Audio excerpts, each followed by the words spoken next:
The Corbett Report is brought to you by you.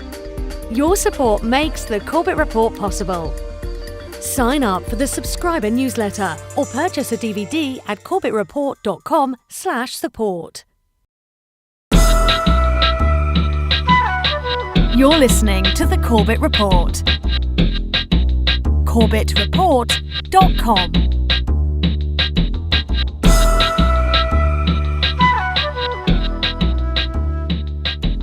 Welcome, ladies and gentlemen, welcome to another edition of the Corbett Report. I'm your host, James Corbett of CorbettReport.com, coming to you, as always, from the sunny climes of Western Japan, here on this 5th day of September 2013. Welcome to episode 280 of the Corbett Report podcast. Who was really behind the 9/11 attacks? Well, as we sit here in September of 2013, of course, we are on the cusp of the 12th anniversary of those events of September 11th, 2001.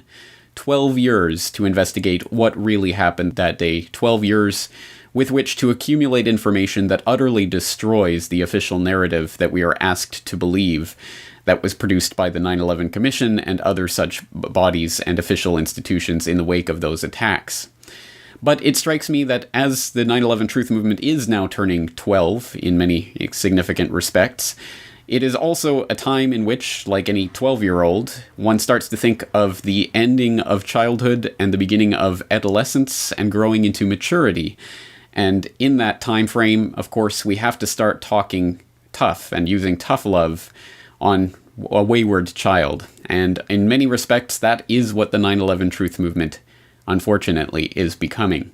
As we sit here, again, 12 years after the events of 9/11 2001, if the very best that the 9/11 Truth Movement can muster is to point to the destruction of the towers and to throw in a few token facts such as the Larry Silverstein Pullet comment and couple that with endless internecine squabbling over the destruction of the towers, if that is the best that the 9/11 Truth Movement is capable of, then perhaps it really is deserving of that parody, that straw man argument that is so often used to refute it, that 9/11 Truth is equivalent to thinking that it was Cheney sitting in a bunker with a plunger on 9/11 2001.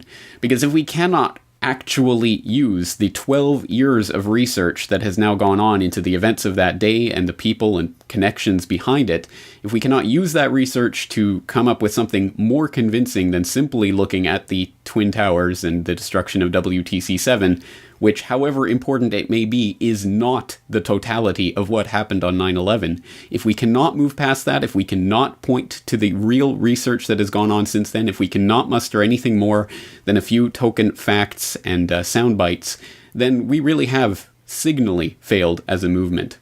Now, that is the bad news. The good news is that there are researchers who have been diligently and patiently and perseveringly working behind the scenes to piece together many of the facts, names, dates, locations, and events that really do tie 9/11 into its historical context through which we can really understand it as the false flag operation that it so obviously is.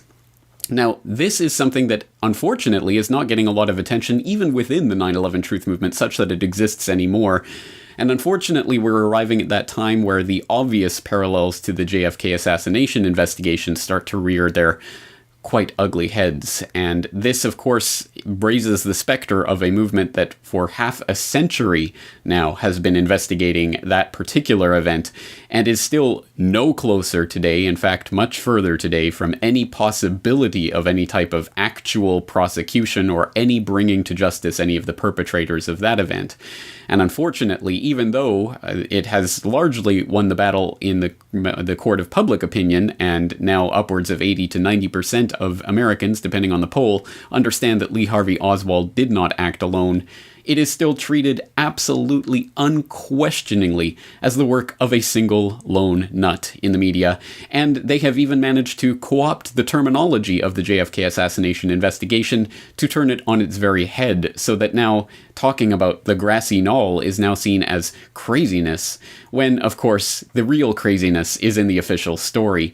But exactly as in the JFK assassination investigation, where if the best that they could muster was simply to talk about the magic bullet and to say that, well, Lee Harvey Oswald could not have fired the bullet that supposedly went through Kennedy and Connolly, well, that is very much true, but it gets no closer whatsoever to understanding who actually committed that crime or why.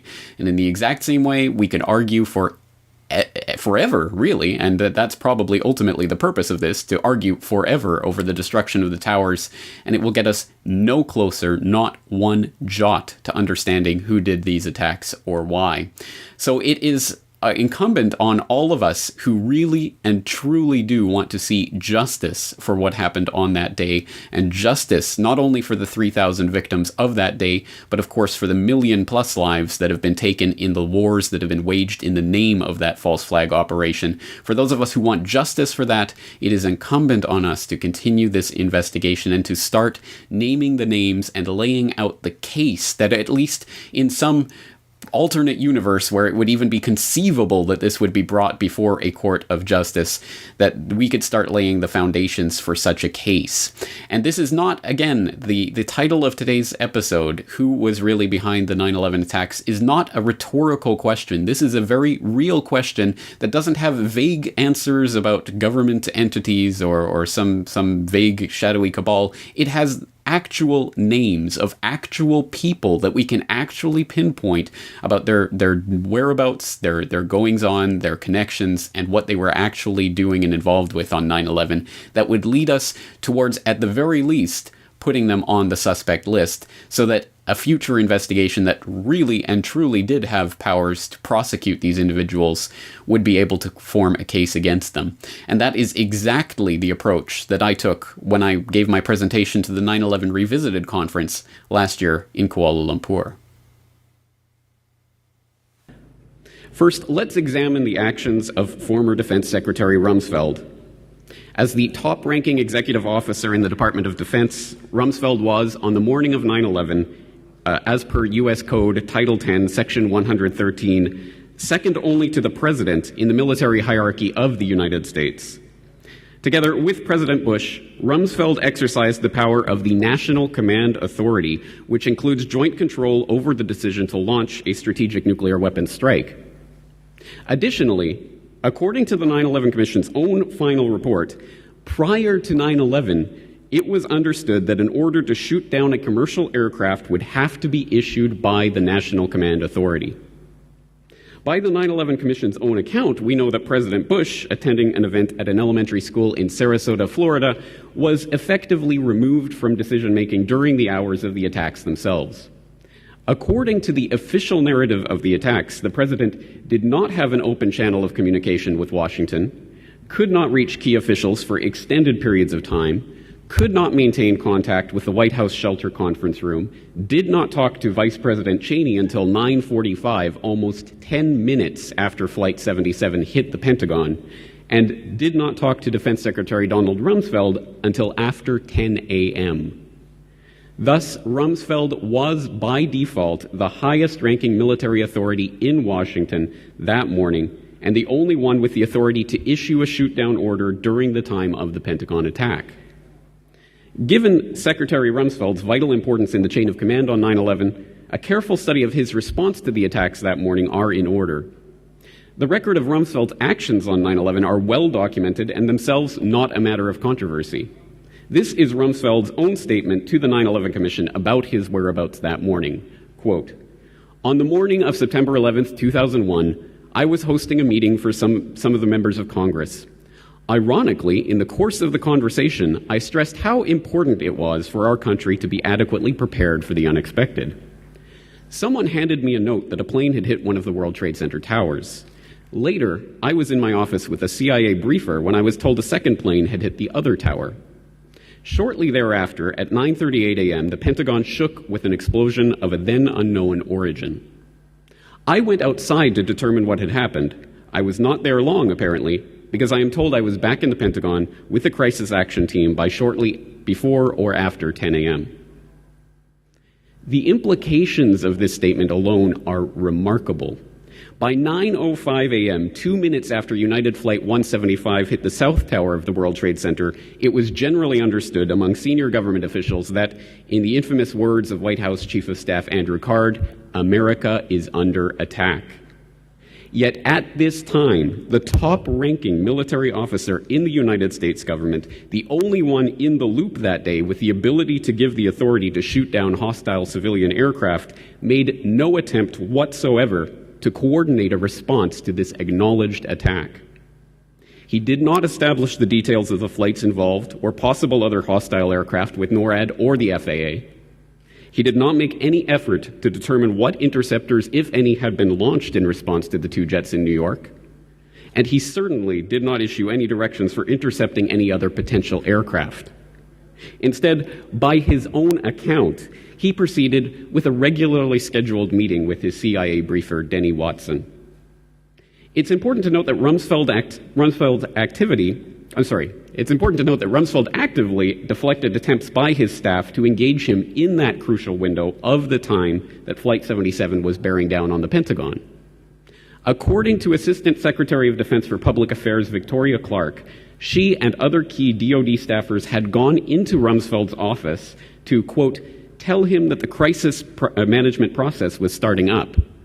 But Rumsfeld insisted that he needed to make a few phone calls and proceed with his regularly scheduled 9:30 briefing. Instead, he told Clark to wait for him in the Executive Support Center.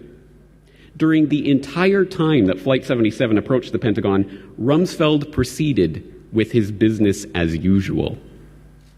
During this 35-minute window of time between the second strike on the Twin Towers and the crash of Flight 77 into the Pentagon at 9:38 a.m., the incalculably complex interlocking mechanisms of the most sophisticated defense system in the history of the world sprang into action. Counterterrorism Chief Richard Clark established a video conference to coordinate a crisis response to the attacks. The FAA Command Center issued a ground stop for all air traffic landing or transitioning through New York, Boston, Cleveland, and Washington air centers. The Northeast Air Defense Sector of NORAD launched F-15s to establish a combat air patrol over New York City. Yet throughout it all, the chief executive in command of the United States military in the president's absence sat in his office, giving no outward indication that he was aware of any of these activities, and certainly making no effort to involve himself with any of them. Then, when the plane finally did hit the Pentagon, once again, the most important person in the military chain of command abandoned his post altogether, theoretically jeopardizing himself and demonstrably obstructing the military response to any other potential attackers, to participate in a meaningless photo opportunity on the lawn of the Pentagon, helping first responders to carry the wounded into an ambulance. Secretary Rumsfeld was in his suite of offices on the other side of the building from the impact zone. He felt it, and he immediately was on the attack site within moments, much to the displeasure of his security people, but he did it. And there are pictures of the secretary helping other men carry stretchers of the injured.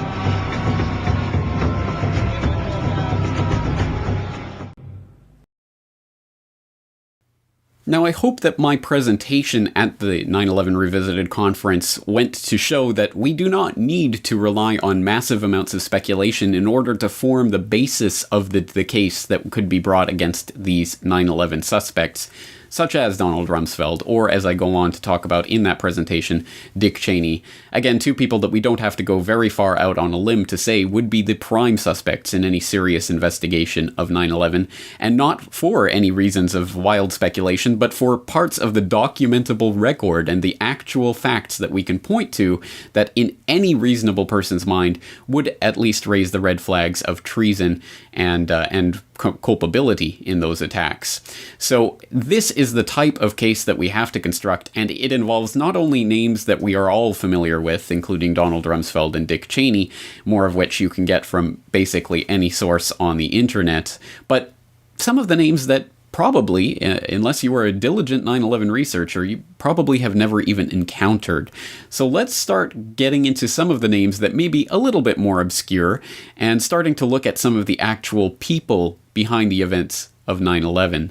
And in that regard, we're going to start with a very interesting person of interest, as the FBI would no doubt label him if they were going to conduct a real investigation.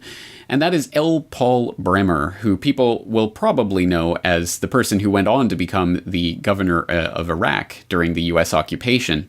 But he had some interesting connections that extended both previous to and after the events of 9/11 itself. And the first place that I'd like to start with our investigation of L. Paul Bremer is to simply note his appearance in the Project Constellation audio from Richard Andrew Grove, which set out Richard Grove's startling and, again, must-listen testimony, if you've never heard it before, about his time with Silverstream Technologies creating and selling software to massive insurance and financial companies like AIG and Marsh & McLennan.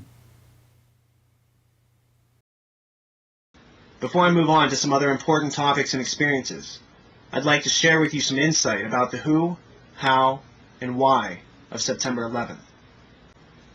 Without getting into the sordid details of why the towers were brought down through controlled demolition and making the connections between the associated risks and costs of asbestos removal and the infamous decision made by the terrorists to take a money-losing operation and turn it into a money-making, never-ending war, I'll offer this sample.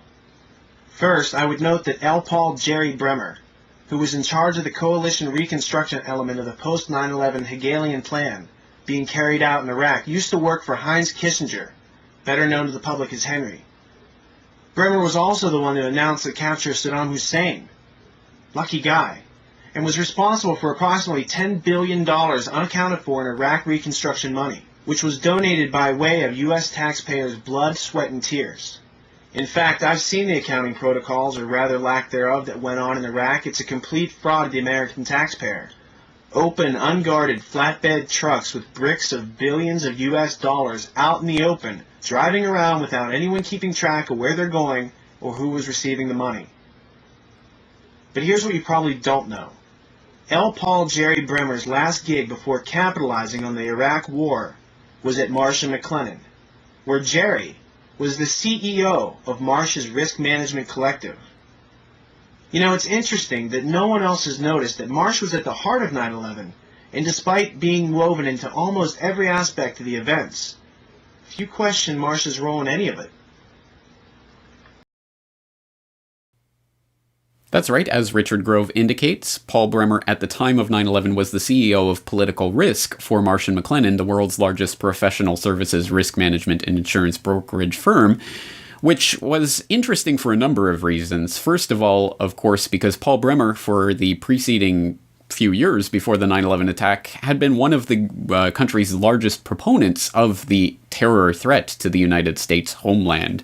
And this comes from his time as one of the people on the bipartisan commission, the National Commission on Terrorism, a blue ribbon panel that was put together by Congress in 1999 to talk about the dangers of catastrophic terrorism in the United States, which issued its final report in June 2000, just a year before the attacks. Just a few months before the attacks in February of 2001, Bremer got up to talk about the Bush administration in a speech, saying, quote, "What they will do is stagger along until there's a major incident and then suddenly say, 'Oh my God, shouldn't we be organized to deal with this?'" And then, lo and behold, on 9/11/2001, the very area of the World Trade Center where his offices and the offices of the other Marsh & McLennan workers were situated happened to be the exact area that was struck by the airplane running into the World Trade Center. And don't worry, Paul Bremer was safe and sound, not in his offices that morning, like so many of the other executives who otherwise would have or even should have, by all rights, been there in the World Trade Center that morning, many of which were, for example, away in playing golf with Warren Buffett in Nebraska, where they just happened to be dropped in on by George Bush later that day, or people like the George Bush's first cousin, Jim Pierce, who was working in the World Trade Center, whose offices, who had actually scheduled a meeting on the 105th floor of the World Trade Center that morning, but the night before changed the location of that meeting to the Millennium Hotel, from which he actually watched the plane running into the World Trade Center, where 12 of the people that he was supposed to be meeting with perished in that meeting. So a very interesting turn of events for the president's first cousin. But then again, talking about Paul Bremer, he was not in his offices that day, so he did not have to worry about the death and destruction that was taking place there. He was in the air heading towards New York and was diverted, because of the ground stop, to Baltimore. And very quickly, he appeared on NBC in Washington in order to cement the official narrative of the events of 9/11 on national TV. This is a very well planned, very well coordinated attack, which suggests it's very well organized centrally, and there are only 3 or 4 candidates in the world, really, who could have conducted this attack. Bin Laden comes to mind right away, Mr. Bremer. Indeed, he certainly does. Bin Laden was involved in the first attack on the World Trade Center, which had as its intention doing exactly what happened here, which was to collapse both towers. He certainly has to be a prime suspect, but there are others in the Middle East, and there are at least 2 states, Iran and Iraq, which should at least remain on the list of potential suspects. Mr. Bremer, I want to speak to that for a second. When the Oklahoma City incident occurred, the immediate response from a lot of people was that it came from some Arab terrorist group. Is there any reason why we ought to be cautious about that kind of an assumption on this particular incident, on these incidents? Well, of course. What you have to work with at this stage, since we don't have any hard intelligence apparently, and we don't have any forensic evidence, is motivations and capabilities. And so when I list 4 potential groups, I'm working mostly from motivations and proven capabilities in the past. Mm-hmm.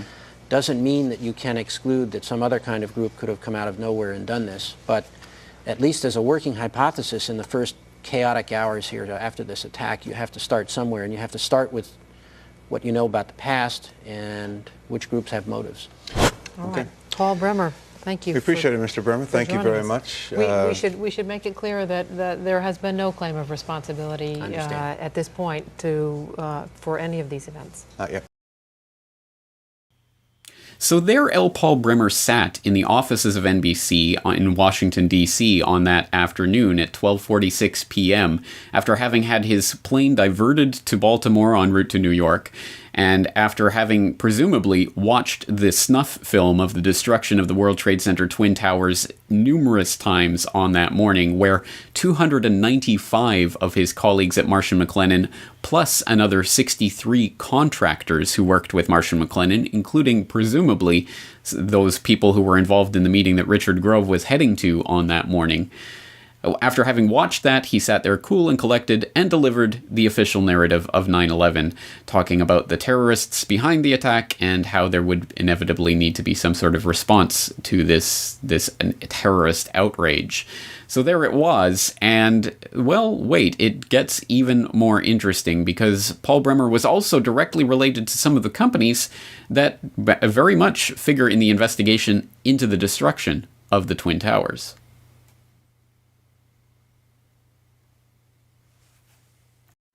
In the impact zone of the North Tower was a company called Marsh & McLennan, which at the time was the world's largest insurance brokerage company.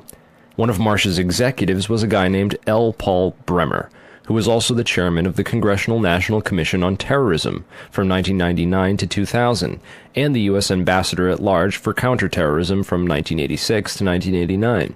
Instead of going to work on the day of 9/11 and dying inside the towers with hundreds of his employees, Bremer decided to go on MSNBC and tell the world that Osama bin Laden was behind the attacks and possibly Iraq and Iran, and then he demanded the most severe military response we can come up with. L. Paul Bremer was called away from Marsh in 2003 to become the Iraq occupation governor, a role he has been widely criticized for. So Bremer not only worked inside the buildings, but had offices directly in the impact zone of the South Tower where Flight 175 would hit. He missed work on 9/11 to give us the official story on national television, and went on to be the Iraq occupation governor. You really can't get more connected to 9/11 than that. Oh wait, you can, sorry. I forgot to mention that Bremer was also the former manager for Kissinger Associates. He was a member of the board for Akzo Nobel, the parent of International Paint Company, which produced a fireproofing application for skyscrapers called Interchar. Bremer was also on the International Advisory Board for the Japanese mining and machinery company Komatsu, which at the time had been involved in a joint venture agreement with Dresser Industries, the oil services intelligence front where Prescott Bush Sr. and George H.W. Bush got their start with Neil Mallon. Anyway, the Komatsu Dresser mining division operated from 1988 to 1997, and in July 1996 it patented a nanothermite demolition device that could, quote, demolish a concrete structure at high efficiency while preventing a secondary problem due to noise, flying chips and dust, and the like. What we've just been watching is a clip from the very informative, must-see video 9/11 Conspiracy Solved from 9/11 researcher Jeremy Reese. And I will of course put the link into the full video so you can continue watching that full presentation that goes into so many of the different points, details, names, and events that have been identified by researchers like Kevin Ryan and Mark Gaffney and others over a period of several years now, putting together, again, the painstaking research that really does connect so many of these dots. And as Paul Bremer, of course, not only deeply connected with some of the events of 9/11, but then going on to become the occupation governor of Iraq, let's turn to another part of that 9/11 Conspiracy Solved video and another person who ended up with Bremer in Iraq, helping to train the Iraqi police forces, and that's a character by the name of Bernard Kerik, someone who just recently was released from federal prison after having served a 4-year sentence on a variety of charges, including conspiracy, mail fraud, wire fraud, and lying to the IRS. This is someone who's had a very interesting career in a number of respects, having started out in the U.S. Army as stationed in Korea. He was discharged in 1977 and eventually ended up in the New York City Police Department, where he gradually worked his way up to police commissioner, the position that he held at the time of 9/11. And it's in that capacity that he also engaged in some very interesting activities on the morning of 9/11. In fact, being at Giuliani's right-hand man, visible in most of the footage and pictures of Giuliani that day, and someone who was there when Giuliani was the first to declare that there were no explosives at the World Trade Center, etc. So a very interesting figure in his own right. Let's look at a short clip from the 9/11 Conspiracy Solved video about Bernard Kerik. Well, ladies and gentlemen, I'm sure you've all heard these scandals recently surrounding former New York City Police Commissioner Bernard Kerik, President Bush's choice a few weeks ago to head the Department of Homeland Security. Well, since Kerik withdrew his nomination last week, a new scandal has come out every day about Kerik's past. Every single day. So far, these are all true. He's allegedly hired an illegal alien as a nanny, had shady dealings with the mob, had an affair with both a New York City corrections officer and the editor of his autobiography, married his second wife without divorcing his first wife, had sexual liaisons in an apartment donated to World Trade Center recovery workers. Well, as you can imagine, everybody's wondering what the hell is going to be next. Giuliani's sidekick on 9/11 was Police Commissioner Bernard Kerik, who appeared to be coaching some of Rudy's actions that day, keeping him away from the media and even answering questions for him about explosives in the buildings. In fact, Bernard Kerik gave us the first official government pronouncement that no explosives were involved in the destruction of the World Trade Center buildings. Kerik's department was also the same one that found that pristine, completely undamaged hijacker's passport, which survived a plane impact, and Fireball, which destroyed 2 titanium black boxes and 3 towers. Yeah, Kerik would later receive a nomination from President Bush to become Director of Homeland Security, which he declined for personal and political reasons, and instead took a job training the Iraqi police force in Iraq alongside L. Paul Bremer. Both men are credited for turning Iraq into the unwinnable quagmire it is today. In February of 2010, Kerik was sentenced to 4 years in federal prison for conspiracy and fraud charges, unrelated to the crimes of 9/11, unfortunately, but it still goes to show you what kind of person he is. Definitely the kind of person you'd want inside the New York City police force during a staged event like 9/11. Well, let's talk about someone else who's related to Bremer, ended up in Iraq with Bremer, was also related to Giuliani on the scene in New York. I'm talking about Bernard Kerik of the NYPD there, very interesting character who had an interesting part to play on 9/11, and then, as I say, ended up in Iraq with Bremer. Let's talk a little bit about him.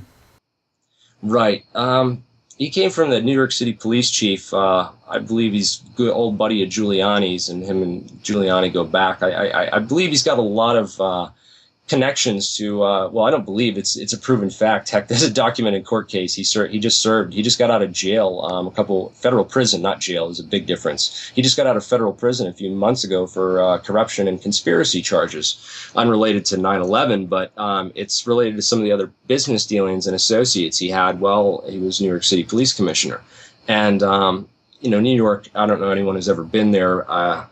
I just feel it's one of the most corrupt places on the planet. I feel like corruption oozes from that place. I've driven by it. I've been there. I just can't imagine that the New York City police commissioner would not have some sort of interesting mafia connections or something. And also, Bernard Kerek's department was the ones that found that passport that allegedly came from Saddam al-Saqqami's pocket. That he flew the plane through the building with the passport in his pocket, and that it flew through this building and wound up on the street in completely pristine condition, not even singed or burnt or dented or scratched, and yet they couldn't find the titanium black boxes. But I thought that was interesting that passport was found by Kerek's department, and that's an interesting fact because as if you are to believe, as any fool would probably draw that conclusion that was in fact planted or manufactured evidence. There's no way a passport can go through an entire steel building in a fireball and still be in that condition.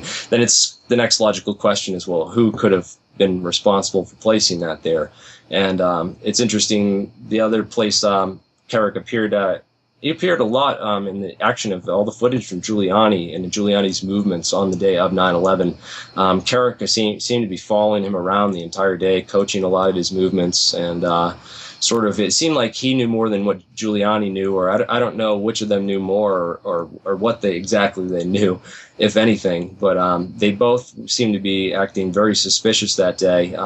Kerek is, of course, credited with giving the first official government pronouncement that no explosives were used. All the news stations at the first press conference, the only question on people's minds were explosives used? What happened to these towers? How were they blown up? And his response was no, nothing like that of the sort. And so he gave us the official announcement that no explosives were used. Then, of course, he was actually he was nominated, I believe, to be Director of Homeland Security. Believe it or not. He turned down that. I think he realized it would be kind of obvious and stupid for him to even consider taking that after the kind of the heat that would be on him and on the attention that it would draw to himself. So he decided, I'll just go and tag along with Bremer in Iraq and help train the Iraqi police force. And that's sort of where he was until, of course, we all know he went to federal prison for 4 years. It was actually only 3 years because it was back in 2010. So, and he just got out in March. But it's interesting. Just kind of goes to show you another aspect that they have the New York City governor in their pocket, the New York City police chief in their pocket. Those are two key guys to have as co-conspirators if you're going to pull off an operation like this, and two necessary figures in order to ensure it all goes down properly and nobody asks any questions, or at least not the right questions. Once again, 9/11 researcher Jeremy Reese, and I will once again wholeheartedly encourage listeners not only to go and listen to that full interview and not only to watch the full video 9/11 Conspiracy Solved, but to watch all of his 9/11 work at Warcrime 911, his YouTube channel, which will be linked up in the show notes for today's episode. As again, he has done a great job of synthesizing and really putting in a straightforward manner the research of people like Kevin Ryan and Mark Gaffney and others who have been connecting these dots for a very long time now. But moving on, let's take a look at another part of the apparatus that was wielded by the shadow government on 9/11 and around 9/11 in order to facilitate those attacks. And I refer to the State Department, of course, a crucial part of the United States government machinery that is another layer of defense, or at least potentially so, against the very type of invasion by these hijackers that has alleged to have been the real foundation of this 9/11 event. And at the time of September 11, 2001, the State Department was, of course, under the purview of Secretary of State Colin Powell and his right-hand man, Deputy Secretary of State Richard Armitage, a man who has a very interesting and colorful history that extends back decades now, back at least as far as the Vietnam War. And he has been alleged to have been involved in the drug running and money laundering operations that were such an important part of the U.S. government's involvement in Vietnam. And for more on that history and the history extending out through the BCCI scandal, the Bank of Crooks and Criminals International, and extending into Iran-Contra affair and into the 1990s, for more on that background, I will direct people to an excellent series of posts that appeared on boilingfrogspost.com a few years ago by one contributor there that really does go into a great degree of detail about Armitage and his interesting background and connections to the deep state.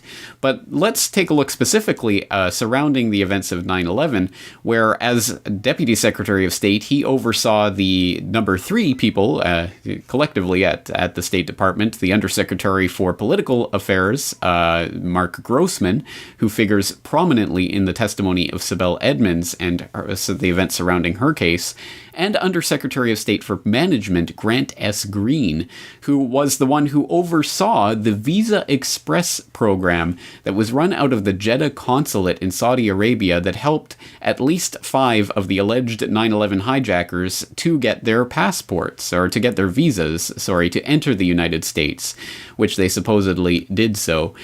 This is a key part of the entire 9/11 debacle that is seldom brought up, but is fascinating into and of itself, because it ties directly into the testimony of State Department whistleblower J. Michael Springman, who worked at the very consulate there in Jeddah, where in the 1980s he alleged that the State Department, people who were nested in the Jeddah consulate, the CIA officials that were nested in the Jeddah consulate, were in fact overriding the consular services officials who were trying to deny people visa applications and giving those people visa applications specifically because they were terrorists. But they were terrorists on the good side. They were our boys in Afghanistan, including, of course, Osama bin Laden. All right, I'm Mike Springman. Some 15 years ago now, I was chief of the visa section at the CIA's consulate at Jeddah, Saudi Arabia. In Jeddah? Yeah. People were being brought there from all over the Middle East for visas to come to the United States. And I was told they were terrorists that were recruited to come to the U.S. for training and shipped back to Afghanistan for fighting the Soviet soldiers. And this was, when I was there, this was between 1987 and 1989. And it wasn't until I got back to D.C. and talked to the journalist Joe Trento and a couple of other people. One was a guy connected with a local university here in D.C. and another fellow who was with another government agency. But I learned that, it wasn't visa fraud like I thought at the time. I thought somebody was being paid under the table for this, based on a conversation I had with a guy, and I thought that, this was really strange, but I couldn't explain it. And then when Trento and these other people started talking to me, and I said, well, this explains the whole thing.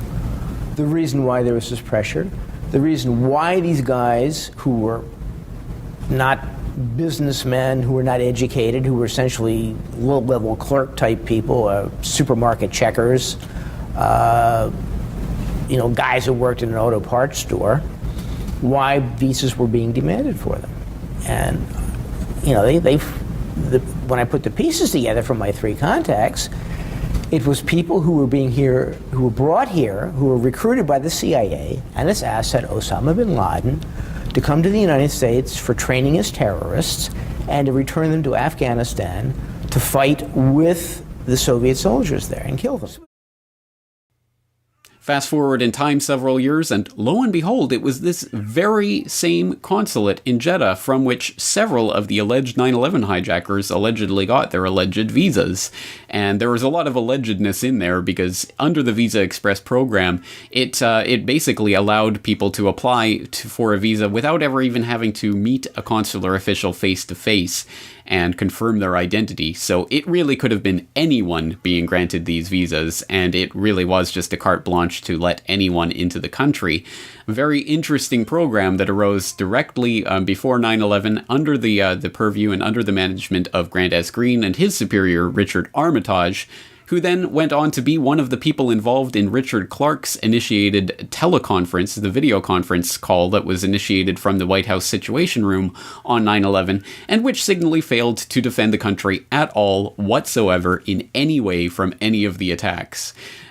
So again, someone who is neck deep in what happened on 9/11 and basically eyeball deep in all of the surrounding things that happened, including, of course, his participation in PNAC. He was one of the signatories to some of the key PNAC documents, including the 1998 letter to Bill Clinton urging him to take out Saddam Hussein.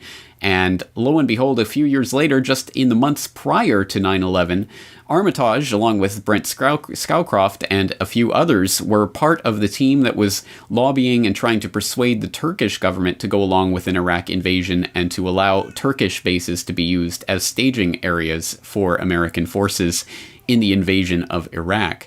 And very, very interesting pieces of this puzzle. And earlier this week, I did have the chance to talk to Sibel Edmonds about Grossman and about Armitage and others at the State Department and their potential connections to 9/11, and really what this means in terms of their means, motive, and opportunity to help facilitate these attacks.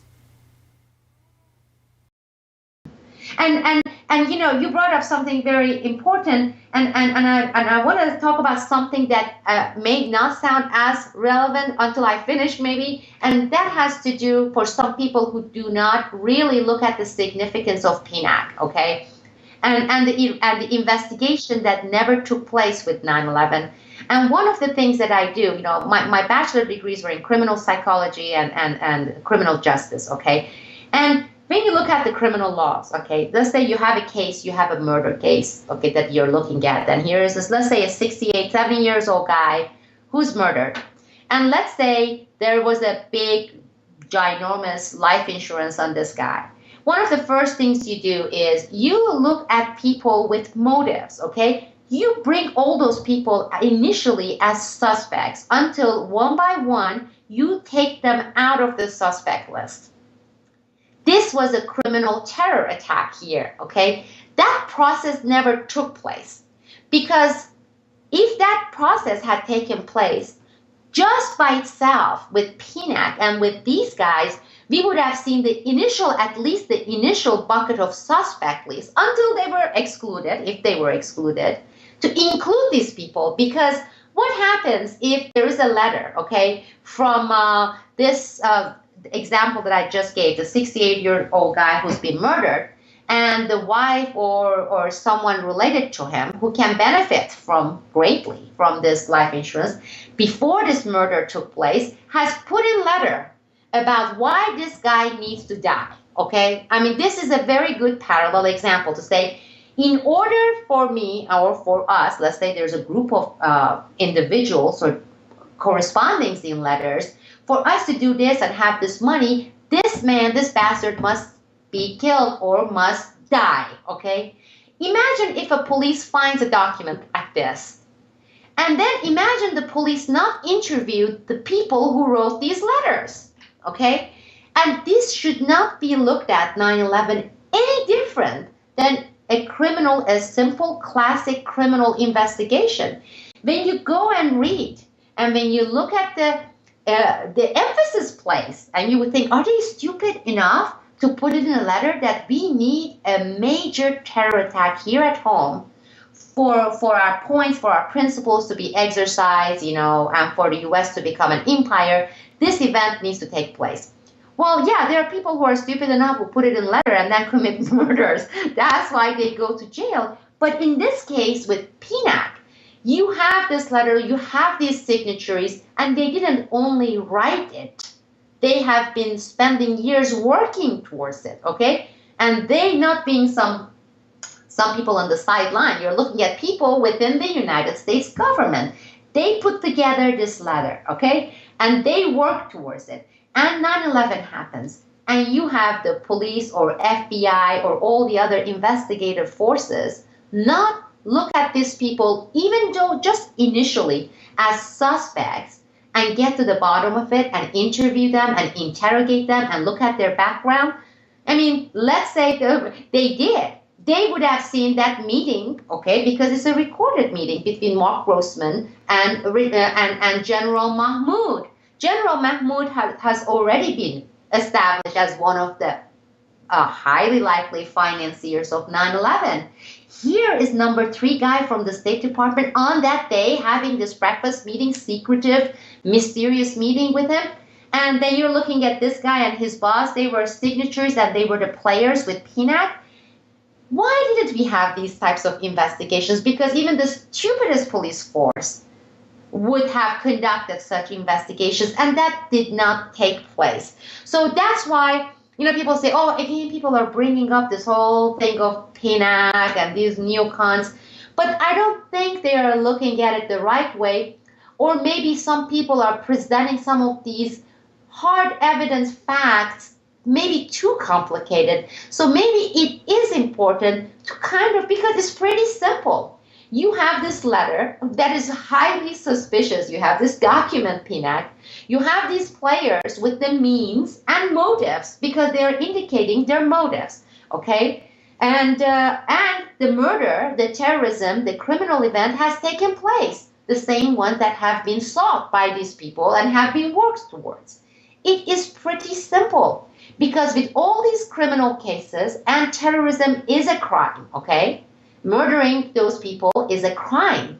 And you have to look at it the same way as any criminal investigation, and that is the means. Has there been any, premeditation, the means, the motives, and the beneficiaries? And none of these were ever asked with any of the investigations. Once again, Sibel Edmonds of BoilingFrogsPost.com, making the very obvious point that shouldn't need to be articulated, but unfortunately still does, not only to the purveyors of the official 9/11 government myth, but to members of the 9/11 truth community besides, that means, motive, and opportunity has always been the criteria by which investigators identify the likely suspects in any criminal investigation, and the crimes of 9/11 are no exception to that rule. And in that regard, all of the top-level signatories to the PNAC documents need to be on that suspect list and need to be investigated for their potential role in the events of 9/11, being part of an organization that 1 year before the 9/11 attacks put forth a document calling for a new Pearl Harbor, the very type of new Pearl Harbor that was delivered so spectacularly and so gruesomely just 1 year later. Now let's turn our attention to another absolutely invaluable source that I exhort, or actually I demand that the listeners out there turn to in their own investigations attempting to answer the question that we're putting forward today: who was behind the 9/11 attacks? I'm referring to the research of Kevin Ryan, a tireless campaigner for 9/11 Truth, who sacrificed his own career at Underwriters Laboratories by questioning the official company line that held that the World Trade Center Twin Towers collapsed unproblematically due to fires from jet fuel. And when he refused to go along with that, he eventually lost his position at Underwriters Laboratories. And from that time forward, he has been absolutely relentless in his pursuit of 9/11 Truth, having been not only on the board of architects and engineers for 9/11 Truth and a founding member of Scholars for Truth and Justice, so 9/11, being on the committee for the 9/11 Journal of 9/11 Studies, and recently turning his attention to the wider scope, the wider problem of identifying the actual suspects that could be named in any serious criminal investigation of 9/11. And in that regard, let's turn to his latest book, Another 19, in which he attempts to identify the legitimate 9/11 suspects and posits a different 19 from the 19 hijackers armed with box cutters, directed by a man on dialysis in a cave halfway around the world that we were expected to believe did pull off the spectacular, gruesome attacks of 9/11. In this remarkable book, Kevin Ryan goes into an incredible amount of detail outlining the real suspects that we could look at in any serious 9/11 investigation and the reasons why these people are interesting. And everyone that we've talked about so far today, from Donald Rumsfeld and Dick Cheney to Bernard Kerik to others, are named and examined in this book. So I hope that people will go and take a look at this work. It is absolutely essential reading. And although there's no way to do justice to the work in its entirety, let's take a look at one specific example of one person that likely very few people in the audience have ever even heard of, even if they are part of the 9/11 Truth Movement, but someone who had a very interesting and very critical role to play on the morning of 9/11, even though he was, like many others, delinquent, AWOL, absent from his line of duty that morning. I'm referring to Lieutenant General Michael A. Canavan. So let's read from a section of the book, Another 19, where Kevin Ryan outlines who Lieutenant General Michael A. Canavan was, what his position was, and why it was so crucial to what took place on 9/11. Quote, "The hijack coordinator at FAA headquarters, Lieutenant General Michael A. Canavan, had been in his position for only 9 months and would leave the job within a month after 9/11. Surprisingly, although Canavan was mentioned in the 9/11 Commission report, he was not cited for his role as the FAA's hijack coordinator, a role that was at the center of the failure to intercept the planes on 9/11. Instead of being mentioned as the hijack coordinator, Canavan was in the report because he had been the commander of the Joint Special Operations Command, JSOC, which ran the military's counterterrorism operations and covert missions. The report described Canavan's part in the failure to follow through on a carefully laid out 1998 CIA plan to capture Osama bin Laden in Afghanistan. Canavan was quoted as saying that the plan put tribal Afghanis at too much risk, and that the operation was too complicated for the CIA. Ironically, after 9/11, few, if any, U.S. leaders would express concern for tribal Afghanis while engaging in a war of aggression in Afghanistan.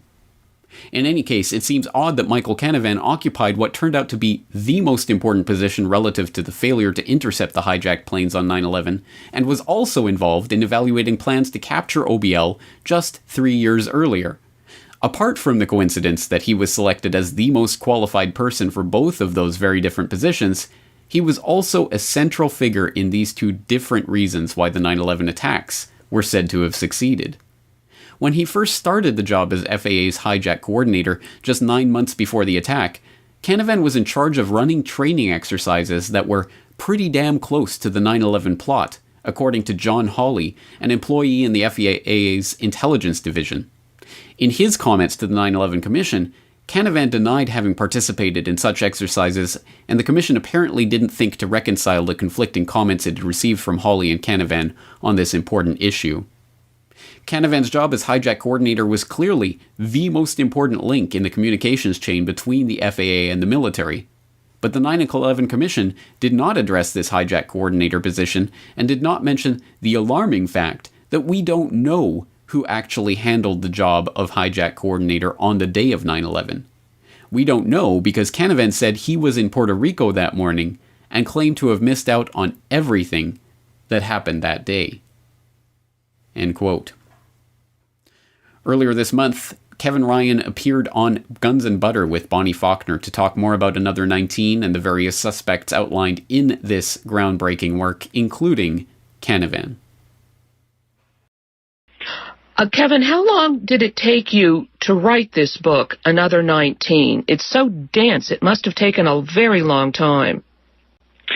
Well, I've been studying the events of 9/11 for 10 years now, and I spent the first 6 years of that time focusing primarily on the World Trade Center and scientific work related to that, evaluation of the government's reports, which took a long time to produce and were very detailed. And so the first 6 years I focused on that. And in 2009, I really started looking at who might have been responsible for 9/11. So this book is a culmination of the last 4 years of research in which I'm trying to answer specific questions about what happened and what has not been explained.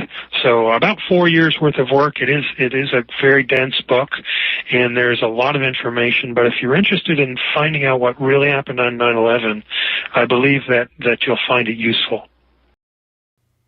Once again, Kevin Ryan talking to Bonnie Faulkner of Guns and Butter about his groundbreaking work and essential reading, Another 19, that I will once again exhort everyone out there to please go and read for more information, not only about the people that we've talked about today, not only the Donald Rumsfelds and the Richard Armitages and the Lieutenant General Michael Canavans, but also the Louis Freehs and the Richard Clarks and the Rudy Giulianis and all of the other people who definitely deserve to be on this suspect list, but which, heartbreakingly, we do not have time to give any justice to in a short podcast like this one. So once again, I will put in the proviso and the caveat that what we've looked at today is only scraping the top of the barrel when it comes to the research that has gone on in the past several years to really expand the scope of the discussion on 9/11. And to the extent that the 9/11 truth community has fallen behind this research, it is an indictment of that community itself. Because once again, we are pressing forward, and ultimately I think the goals have to be twofold. The first is to actually achieve justice for 9/11, and we have to believe that there is still a possibility for that to happen. And the obvious analog, once again, unfortunately rears its ugly head, the JFK assassination investigation. And once again, the obvious analog would be something like District Attorney Jim Garrison stepping forward to start a criminal trial seeking to prosecute someone for the assassination of JFK. And it's the bravery of someone like Jim Garrison that we would really need in this connection to start some sort of criminal proceeding that would have any hope of actually bringing any of these perpetrators to justice or beginning the real criminal investigation that would be able to pry out even more information from the death-like vice grip that this information has unfortunately been under for 12 years now. But at the same time, as I think we do have to strive towards that goal, and we do have to, regardless, do the thankless tasks of putting together this information and the research that would form the basis for any such prosecution, we also have to be very realistic about the possibilities of such a prosecution ever attaining justice through the court system. And again, the analog of Jim Garrison presents probably the best warning of what such an investigation might ultimately end up as we now know that Jim Garrison's investigation was thwarted and hampered by the CIA and the FBI from its very inception. And not only was it infiltrated and spied upon, not only was it derailed by plants within the investigation, but of course many of the key witnesses also went mysteriously missing and or dead during the course of that investigation and that trial. So unfortunately, just as Jim Garrison was derailed, I would be very surprised if any similar court case was not derailed. But that A, does not take off the responsibility of all of us to continue striving for that justice, and B, perhaps more importantly, in the long run, in the bigger picture, although justice for the events of 9/11 always has to be the front and center of any 9/11 truth movement, but I think secondarily, we also have to understand that we are winning the battle for the hearts and minds of the public. We are winning in the court of public opinion, where the judgment is being made, and now more so than ever, more so than in any other time of history, at least modern political history, the idea of false flag terrorism is part of the mainstream discourse. This is a true victory that has been achieved by the alternative media community generally, and of course the 9/11 truth movement spearheading that understanding, whereas just a few years ago, people were almost universally confronted with the question, why would the government attack itself when positing the idea that 9/11 was an inside job? People no longer need to be brought up to speed on this idea of false flag terrorism, and we see even in mainstream sources now, they are forced to confront this idea of false flag terrorism, and with every event that they use to try to shape the political discourse, whether it be a Boston Marathon bombing or a Syrian chemical weapons attack, they are now having to fend off a public that is increasingly skeptical of everything that they do. And this is one of the victories of the 9/11 Truth movement that we really have achieved in the last several years by pressing forward and educating the public about false flag terrorism, about the fact that it does always benefit the power structure for these cataclysmic, catastrophic events to go forward exactly as they have been literally written into the script by the Bremers and others who have warned about these attacks before they occur in the exact way that we were warned about. So again, I will leave it to all of you out there to continue going through the investigation and the research of people like Kevin Ryan and Jeremy Reese and Mark Gaffney and others who have been putting this together over the years, but also, of course, to continue the investigation yourself and to continue connecting these dots, because this is the way forward for 9/11 Truth. It does not lie in endless internecine squabbling over the destruction of the Twin Towers, however spectacular and spectacularly diverting that information might be, no matter how interesting it may be and how useful it may be for bringing others into the movement. At the end of the day, we need to have much, much firmer ground to stand on in order to convince anyone, even ourselves, let alone the general public, of the veracity of our claims. And at the end of the day, that is what 9/11 Truth is and should be about. On that note, we're going to leave things there for today. I am James Corbett of CorbettReport.com, thanking you for joining me for this edition of the Corbett Report podcast and asking you to join me again next week.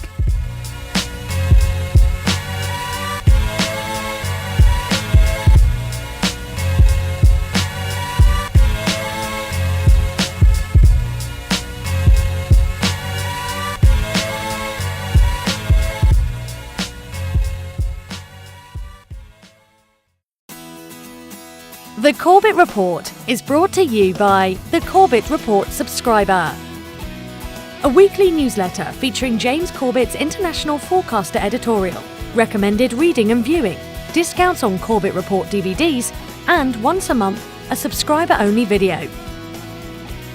Sign up today to start receiving your copy at CorbettReport.com/support.